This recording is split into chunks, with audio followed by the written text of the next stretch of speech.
The Pingry Dramatic Arts Department welcomed their first guest artist of the 2022-2023 series on October 6th. Broadway fight director and author J. Allen Suddeth presented an introductory, unarmed stage combat workshop and demonstration of medieval stage combat styles of broadsword, shield, and quarterstaff for dramatic arts students. Mr. Suddeth is the author of Fight Directing for the Theater and is taught at the Juilliard School, the Lee Strasberg Institute, and the Stella Adler Conservatory, amongst other institutions. He is ranked as a fight master by the United States Society of American Fight Directors and is a life member of the British Academy of Dramatic Combat.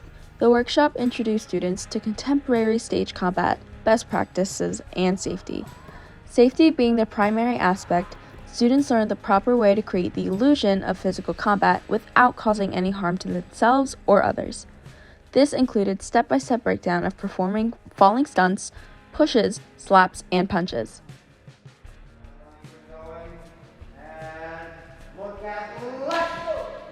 The workshop highlighted the importance of establishing eye contact and consent with your scene partner and practicing the movement at reduced speeds.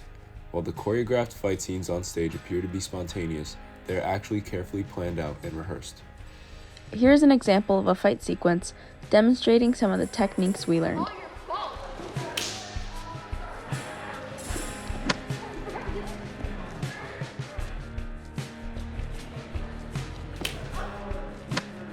This installment of the Drama Department's Guest Artists Presenting Series coincides with Pingry's fall main stage production of Sherwood, The Adventures of Robinhood, premiering November 3rd on the Macrae stage.